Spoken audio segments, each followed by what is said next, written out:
It was the spring of 1969 when Leonid Petrovich Vasin, a physicist of quiet manners and formidable intellect, arrived at his underground laboratory outside Novosibirsk and was never seen again. His disappearance drew little attention. In the Soviet Union, men vanished all the time. Yet this case was different. When investigators entered his sealed workspace days later, they found the walls scorched, the instruments melted, and on his desk a folder marked in red. "Do not open, the end of the world." Vasin's story began 2 decades earlier, in the grey ruins of post-war Moscow. Born in 1927 to a schoolteacher mother and a father killed at Stalingrad, he grew up in a country rebuilding itself through equal measures of pride and paranoia. He was a gifted child who saw patterns where others saw chaos, a mathematician who believed that equations could explain even the madness of nations. By 30, he was one of the youngest researchers at the Kurchatov Institute, specializing in reactor dynamics. Colleagues described him as distant but brilliant, a man with a philosopher's mind trapped in a physicist's body. The late 1950s were years of awe and dread. Hydrogen bombs thundered across the Pacific, mushroom clouds became emblems of progress. Scientists on both sides of the Iron Curtain spoke of peace through deterrence, the fragile idea that fear itself could preserve civilization. Vasin was unconvinced. "If peace depends on hesitation," he wrote in his notebook, "then all it takes is one impatient man to end the world." He dreamed instead of a deterrent beyond human impulse, a machine immune to politics, pride, or error. His concept was audacious, a network of cobalt reactors that could sense the shockwaves of nuclear war and respond automatically, flooding the atmosphere with lethal radiation. It would be the last weapon, a system so terrible that no leader would dare begin a conflict knowing the planet itself would retaliate. To him, it was not madness but mathematics, a perfectly stable equation where peace equaled extinction postponed. In 1959, the idea reached the Ministry of Medium Machine Building, the Soviet agency responsible for atomic research. Most dismissed it as theoretical fantasy. But one colonel from the KGB's scientific division saw strategic potential. He visited Vasin in his small Moscow apartment and asked a single question: if this system were built, could it guarantee our enemy's destruction? Vasin answered without hesitation. Yes. And ours too. By the following year, a classified order authorized experimental funding under the codename Project MOROZ, Frost. The site chosen was a frozen valley outside Novosibirsk, officially registered as a geological observatory. There, beneath meters of ice and concrete, Vasin assembled a small team of physicists, engineers, and soldiers sworn to silence. Their task was simple and terrifying: build a weapon that could never be turned off. Early tests produced anomalies that unsettled even the most hardened technicians. Instruments vibrated long after shutdown. Radiation counters pulsed rhythmically, almost like a heartbeat. Some swore they could feel the floor tremble in slow, even intervals, as if the earth itself was breathing. Vasin dismissed these as electrical echoes, but privately he recorded the data with fascination. He was building not a bomb, he told a colleague, but a reaction that listens. By 1968, the prototype was nearly complete. Soviet generals visited occasionally, leaving only cryptic praise and new orders for secrecy. Vasin grew pale and withdrawn, surviving on tea and black bread, his notebooks filled with equations that seemed to spiral toward infinity.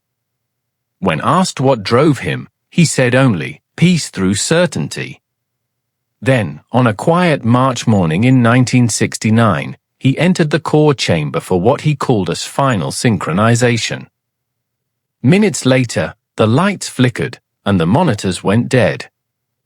When power returned, Vasin was gone. In the center of the floor lay a faint silhouette burned into the steel plating, arms outstretched as if reaching for something beyond comprehension. The KGB sealed the room and erased his file. Officially, he never existed. Unofficially, the men who stood outside that door believed something in that chamber was still alive, humming, pulsing softly, waiting for a signal that must never come.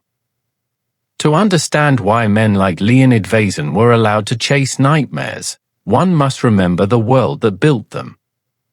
The early 1960s were years when fear passed for logic, when both Washington and Moscow measured progress not in discoveries but in megapuns. Each new explosion was a statement of faith in deterrence, a belief that the shadow of annihilation could somehow preserve civilization. It was an era when a single spark, a wrong radar reading, or a tired officer could decide the fate of billions. The Kremlin scientists were its priests of survival. Buried inside ministries with names so dull they defied suspicion, they worked in a labyrinth of laboratories known only by numbers. Among the most secret was the Ministry of Media Machine Building, a sprawling institution responsible for everything nuclear, from warheads to reactors to the quiet disappearance of those who asked too many questions. It was here that Vasin's concept of an automatic retaliatory system first drew serious attention. The ministry's generals had seen enough American ambition to know fear could be weaponized. The United States tested missiles from distant islands, built radar nets around the globe, and spoke of space as the next battlefield. The Soviet response was simple: match everything, exceed anything. But the logic of parity had its own poison. To be equal in strength was never enough, safety required being unthinkably stronger. When reports reached the Kremlin that American theorists were discussing doomsday concepts, machines that could destroy the planet without human input, the Politburo demanded an answer. Vasin's proposal arrived at the perfect moment. His papers described a lattice of cobalt reactors buried across the motherland, each linked by seismic sensors and electromagnetic relays. If enemy warheads detonated on Soviet soil, the lattice would trigger automatically, releasing clouds of radioactive dust that would ride the jet streams across the northern hemisphere. The West would die with the East. No generals, no launch codes, no hesitation. The idea horrified the ministry's engineers, but it fascinated the strategists.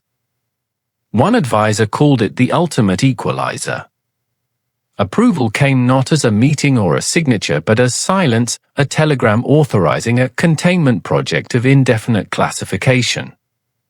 Funding moved through phantom accounts, construction crews were transferred under false names, and a site was chosen in the endless emptiness of Siberia. The installation would be disguised as a geological station, hidden under layers of permafrost where even spy satellites saw only snow. Vasin's small team lived like exiles. Supplies arrived once a month by rail convoy guarded by soldiers who never gave their names. Letters were censored, family visits forbidden. Inside the compound, life reduced itself to the rhythm of machines, the hum of transformers, the hiss of cooling lines, the whisper of snow against steel doors. Yet beneath the isolation grew a feverish pride. They were building something unprecedented, something that, if it worked, might end war forever. Vasin's leadership was calm, almost hypnotic.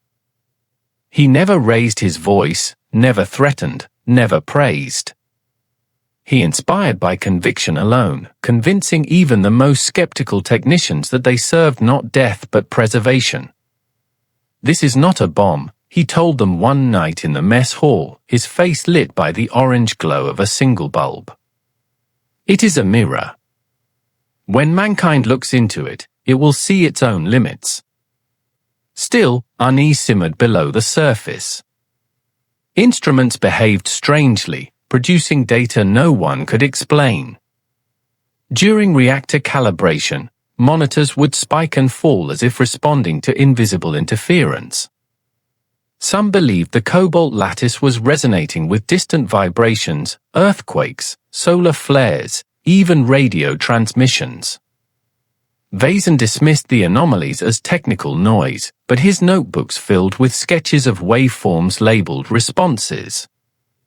By 1962, the prototype was ready for limited activation, coinciding with the most dangerous weeks of the Cold War, the Cuban Missile Crisis. As Soviet and American ships faced each other across the Caribbean, a message arrived from Moscow ordering all work on Project MOROZ to continue under emergency deterrent conditions. The implication was clear: if negotiations failed, if nuclear fire consumed the Kremlin, the Frost system might be armed as humanity's final act of symmetry. The crisis passed, the missiles were withdrawn, the world exhaled. But for those buried beneath the Siberian ice, the reprieve felt hollow. They had glimpsed the machinery of extinction and knew how easily it could be set in motion. When one engineer asked whether they should dismantle the system now that peace had returned, Vasin only shook his head. "Peace," he said softly, "is the moment when men forget what they almost did." The site chosen for Project MOROZ lay 300 kilometers north of Novosibirsk, a desolate plain where winter seemed permanent and even the air carried the taste of metal.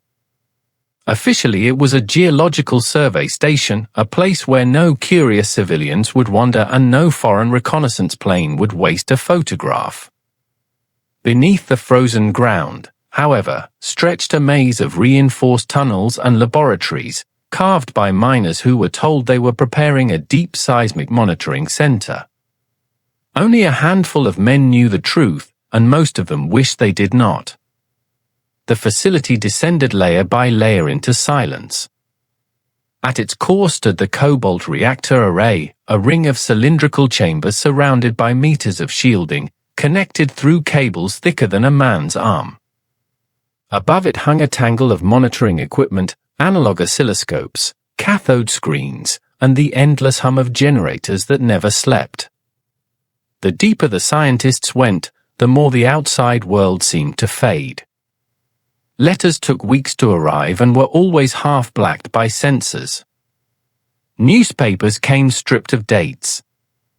Time itself blurred into a single, continuous experiment. Vasin became both commander and captive of his creation. He spoke little now, his sentences measured like equations. When he walked the corridors, his footsteps echoed longer than they should have, as though the tunnels themselves were listening. To his engineers he was still a figure of calm authority, but to the guards and technicians he appeared increasingly haunted.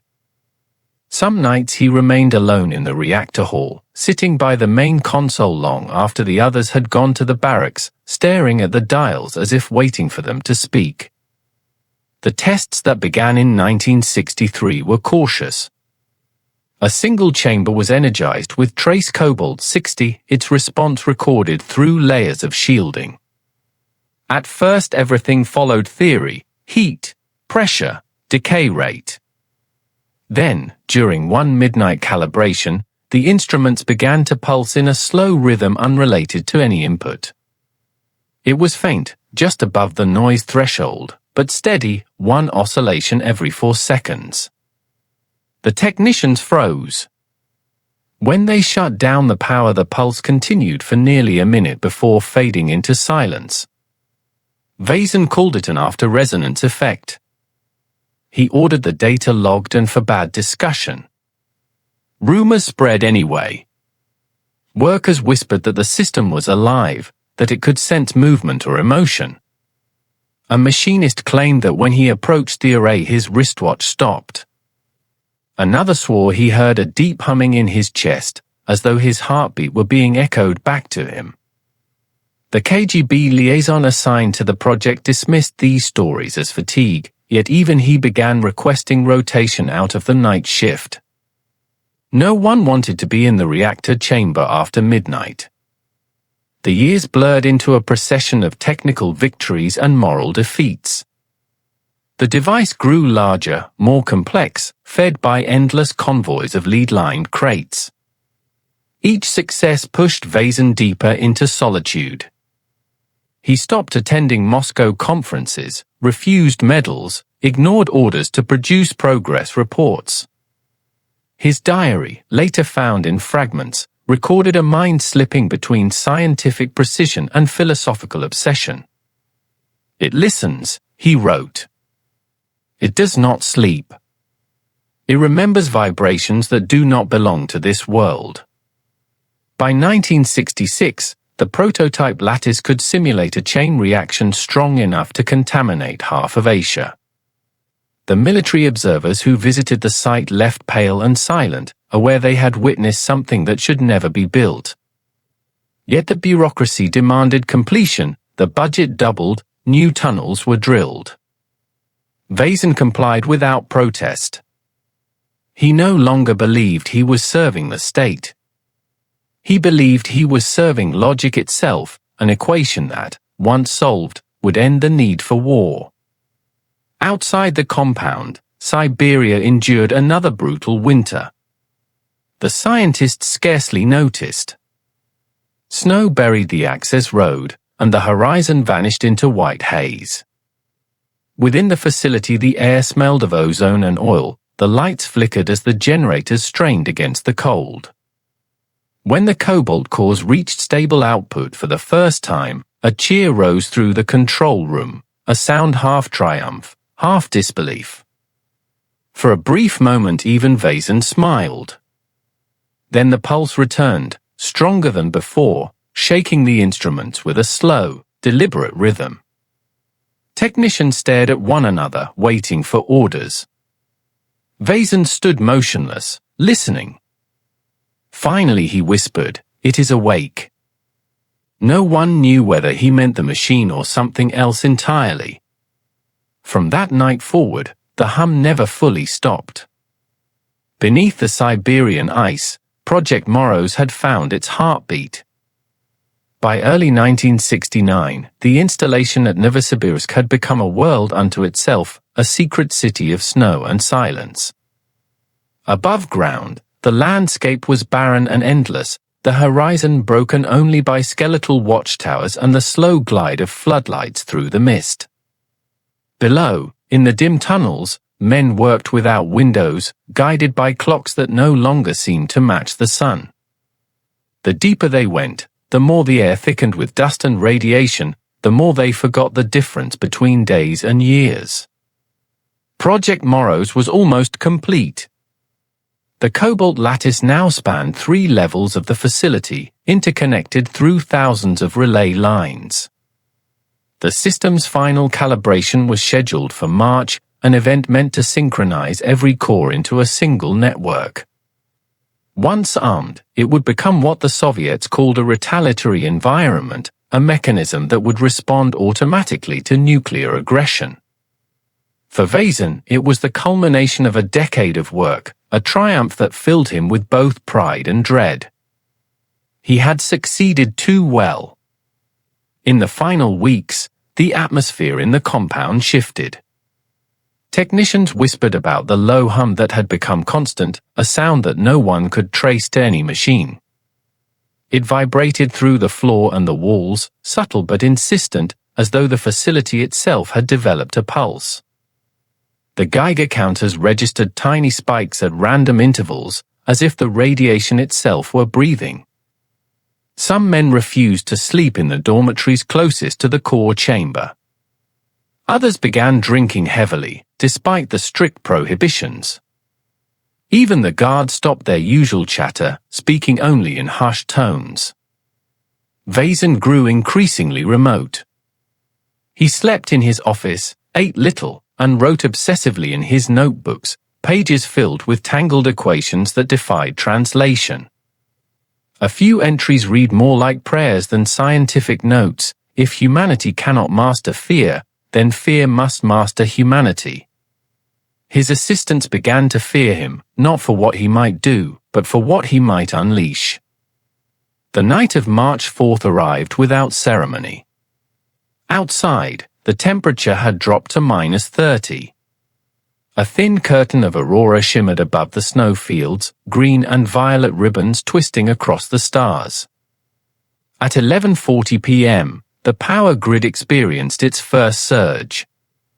Monitors flickered, then steadied. Vasin ordered the team to proceed. The synchronization sequence began, a series of timed activations that would link the reactor cores into a single network.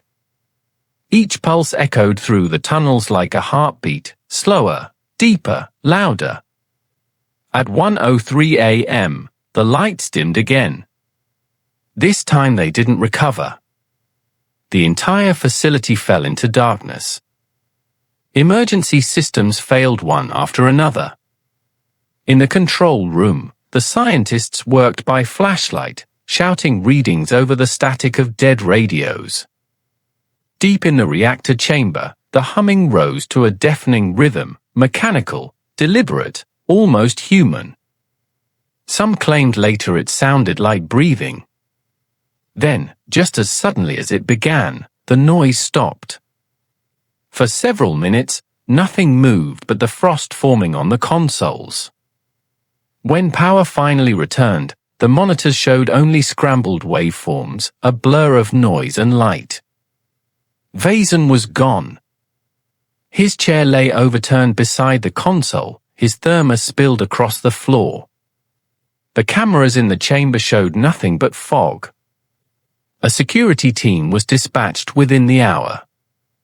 They forced open the reactor door, only to find the air inside charged with a faint metallic shimmer. On the steel floor lay a single imprint, dark and perfectly human-shaped, as if someone had been burned into the metal by invisible fire. Instruments left running inside the chamber recorded an electromagnetic pulse lasting exactly 27 seconds, the same frequency as the mysterious heartbeat that had haunted the lab for years. By dawn, the entire complex was locked down.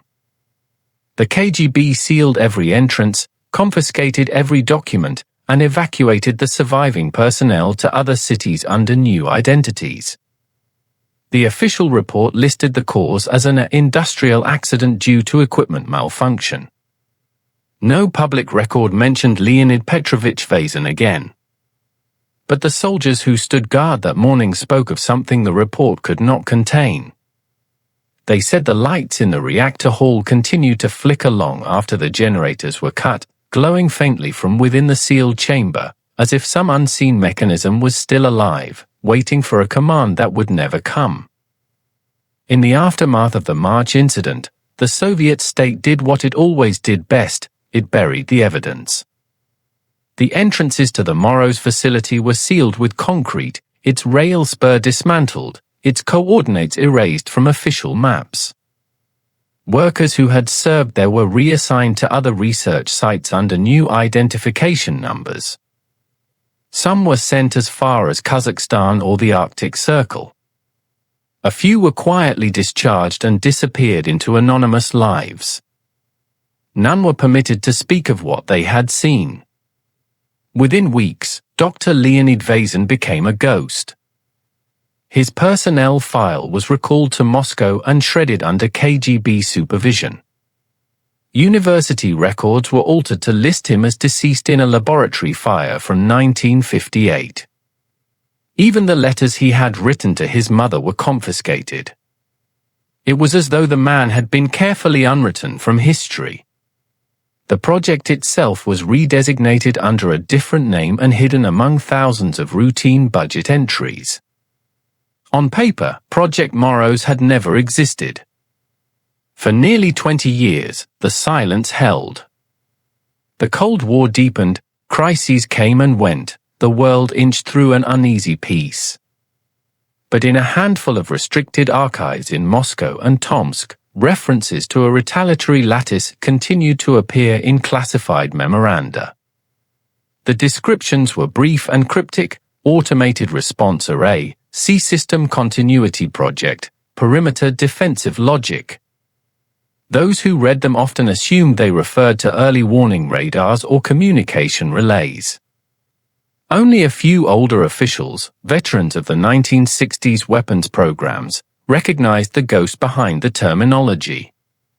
One of them was Major General Mikhail Burov, a former liaison between the Ministry of Defense and the KGB's scientific division. In 1984, as the Soviet Union strained under economic decay, Burov wrote a private memorandum warning that an unverified autonomous retaliatory mechanism might still exist within the Siberian interior. The report was ignored.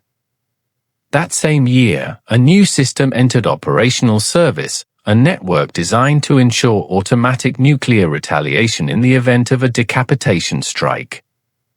Its name was Perimeter. In the West, it would later be known by a more haunting title, the Dead Hand. When the Soviet Union collapsed in 1991, its ministries imploded under the weight of chaos. Files once sealed for eternity were suddenly forgotten, misplaced, or sold to collectors of Cold War relics. In 1993, a historian named Alexei Gurov, working through a trove of abandoned military documents in Novosibirsk, stumbled upon a folder marked only with the Cyrillic letter. Inside were hand-drawn schematics of cobalt containment cylinders, seismic triggers, and radiation dispersal paths, technical drawings that predated Perimeter by 2 decades. At the bottom of one page was a name written in faded pencil, Vasin, LP. Gurov published nothing, but copies of the diagrams quietly reached Western analysts. To them, it appeared that the Soviets had not merely imagined a doomsday machine, they had tried to build one long before the 1980s automation programs. Intelligence veterans compared the notes to Perimeter's design. The similarities were unmistakable: automated signal routing, buried warhead arrays, seismic and radiation-based activation triggers. Even the internal code name for one circuit, Frost, matched the translation of MOROZ. Rumors multiplied across the intelligence community. Some claimed that an early prototype had indeed been constructed and then abandoned after the Vasin accident. Others insisted that elements of the MOROZ network had been integrated into later deterrence systems, their exact locations forgotten. What unnerved investigators most was a series of satellite images taken in 2001 showing faint heat signatures beneath the old coordinates of the supposed geological station. No human presence was visible, yet the sensors detected residual cobalt radiation still pulsing from beneath the permafrost. When confronted with these findings, Russian officials offered the same answer they always did: no such project ever existed. But behind closed doors, one retired general gave an unsettling remark to a journalist. "The system you speak of," he said, "was meant to sleep forever. If it wakes, none of us will know it until it's too late." Thus, the story of Project MOROZ returned from silence, not as a line in an archive, but as a whisper of something still alive beneath the ice, a relic of an age when men believed the only way to secure peace was to design the end of the world. In the years that followed the rediscovery of Vasin's name, the question of what truly happened inside the MOROZ facility grew into an obsession for historians, journalists, and intelligence analysts alike. The Soviet Union was gone, but its shadows remained dense, contradictory, and full of whispers. The files that survived offered no answers, only fragments, power logs cut midline, equipment manifests missing final entries, personnel rosters with names crossed out in black ink. At the center of it all was the same enigma: one man, one night, and a machine that seemed to have swallowed them both. The most accepted theory was also the simplest. According to official investigators who later spoke under condition of anonymity, the MOROZ experiment suffered a catastrophic radiation breach. A minor calibration error, they said, could have triggered a cascade of energy feedback strong enough to vaporize organic matter instantly. If true, Vasin never stood a chance. His body was reduced to ions, the silhouette on the floor the final trace of his existence. The story satisfied bureaucrats. It was clean, tragic, and conveniently final. But among those who had known Vasin, that explanation rang hollow. They described a man meticulous to the point of obsession, incapable of a mistake. And the anomalies, the rhythmic pulses, the electromagnetic echoes, didn't fit the profile of a conventional reactor failure. Something else had happened that night, something the equations could not contain. In the mid-1990s, a rumor surfaced through émigré scientific circles in Vienna that Vasin had not died at all. According to the story, he had been extracted from the USSR weeks before the accident by a Western intelligence agency eager to exploit his research. The source claimed that fragments of Vasin's notes appeared in declassified NATO files concerning strategic automation deterrence systems. The implication was startling, that the Soviets may not have been the only ones pursuing a doomsday mechanism. The theory gained momentum when a British journalist, Thomas Calder, obtained a cache of microfilm from a former GRU archivist. Among the images was a partial transcript of an intercepted radio transmission from March 1969. The recording captured a faint, rhythmic signal, 11 seconds in duration, repeating every minute for nearly 3 hours. Its origin was traced to the approximate coordinates of the MOROZ site. Analysts who studied the pattern found it too structured to be natural but too irregular to match standard Soviet encryption. One acoustic specialist described it as a mechanical heartbeat slowly accelerating, then fading, as if the machine were gasping. Then came the most haunting clue of all. In 1975, a woman living in Austria named Jelena Vasin, Leonid's daughter, revealed a small lead container her father had mailed to her 2 weeks before his disappearance. Inside was a strip of magnetic tape and a handwritten note: "If I disappear, the machine will not stop. You must find its rhythm." The tape contained the same pulsing sound later identified in the GRU recording. When experts analyzed it decades later, they discovered the waveform matched an ongoing low-frequency signal still faintly detectable beneath the Siberian permafrost. Skeptics called it coincidence, a trick of overlapping seismic data. Others saw it as proof that the core of Project MOROZ had never fully shut down. To them, the heartbeat that haunted the facility was not a myth but a remnant, a system designed to wait for a signal that would, by now, never come. In 2007, a retired Russian general was asked in an interview whether the Frost system might still exist. He paused for a long time before answering. "You cannot destroy an idea by sealing a door," he said. "You can only hope it forgets to wake up." Whether Leonid Vasin perished in the light of his own creation or vanished into the folds of secrecy, no one can say. But the pulse he left behind continues to echo faintly through the data of modern sensors, a rhythm that refuses to die, an unanswered question vibrating beneath the ice. By the turn of the 21st century, the Cold War had ended in name but not in spirit. Nations dismantled missiles, decommissioned silos, and signed treaties, yet the same invisible networks of command and control still stretched across continents. Deep beneath hardened bunkers and data centers, machines continued to listen, to the air, to the sea, to the static hum of existence, waiting for signals that would, one day, never come. In that listening, some analysts heard the echo of Leonid Vasin. His ideas, once dismissed as lunacy, had quietly become the foundation of modern deterrence.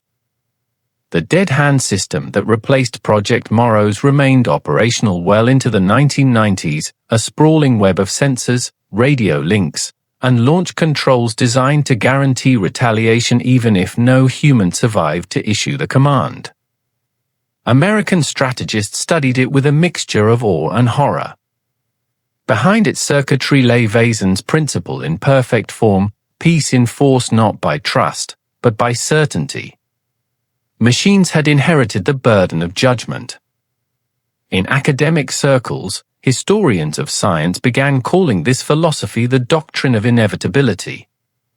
It proposed that the only stable form of peace was one that no leader could overturn, that technology itself must act as the conscience of nations. Vasin had expressed the same idea in his notebooks decades earlier, writing, "When the trigger thinks for itself, men may finally rest." It was the language of fatal logic, appealing precisely because it seemed to absolve humanity of responsibility. As computer systems grew faster and more autonomous, the line between Vasin's theoretical machine and reality began to blur. Early warning algorithms replaced radar operators, artificial intelligence monitored nuclear arsenals, drones made kill decisions in microseconds.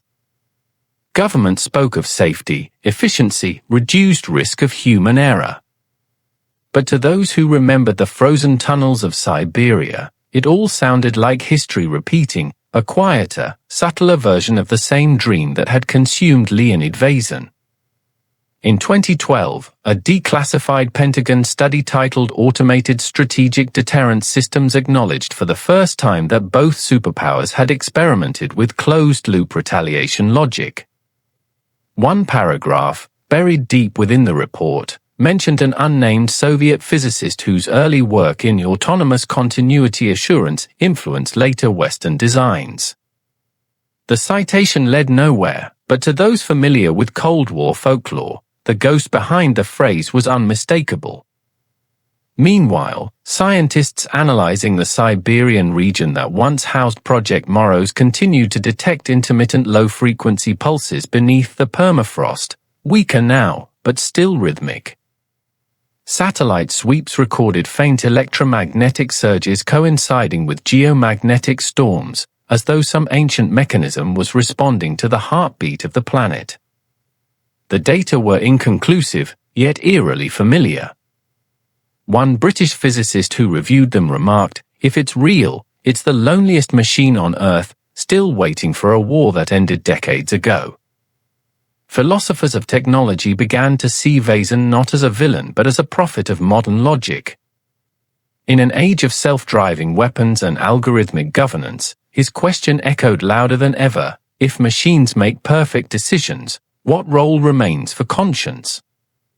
Every generation since has built smarter systems, faster responses, stronger deterrence, yet none have escaped the circular reasoning he exposed.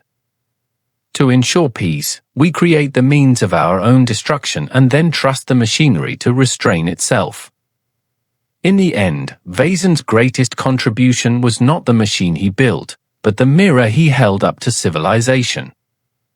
It reflected a truth humanity still resists, that the desire for safety and the hunger for control are the same impulse wearing different uniforms. His invention was only the most honest expression of that instinct. And as the world drifts ever deeper into automated defense and artificial judgment, the hum beneath the Siberian ice feels less like a relic of the past and more like a prophecy still unfolding. In Russia, there is a saying, "The deepest graves are the ones with no names."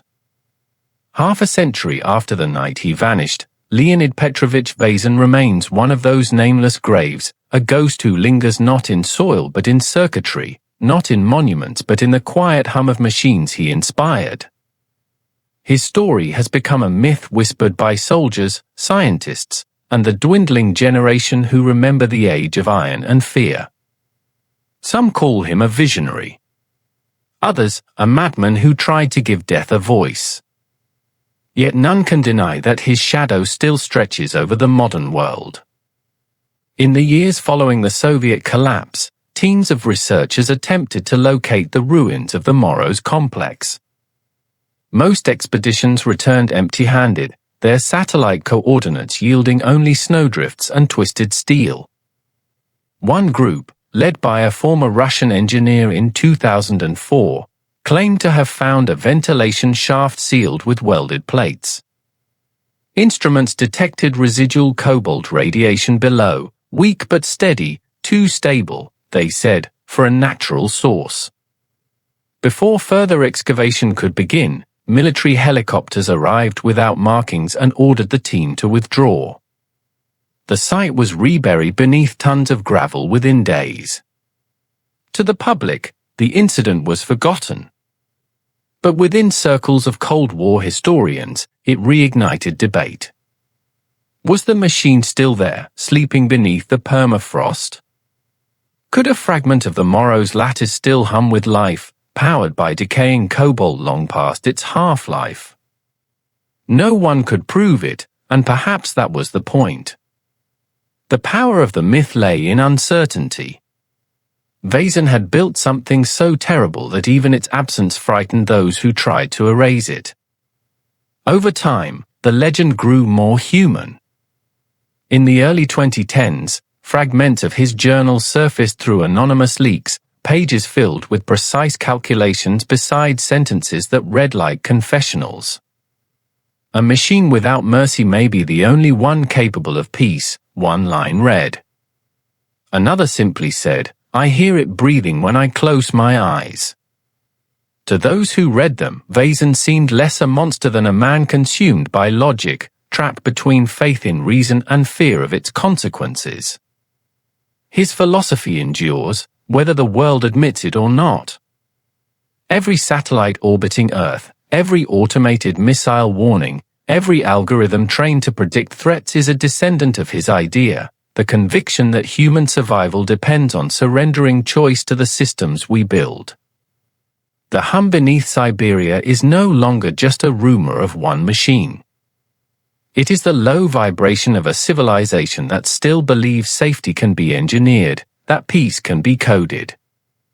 And yet, amid the machinery of deterrence, there remains something undeniably human about Vasin's story.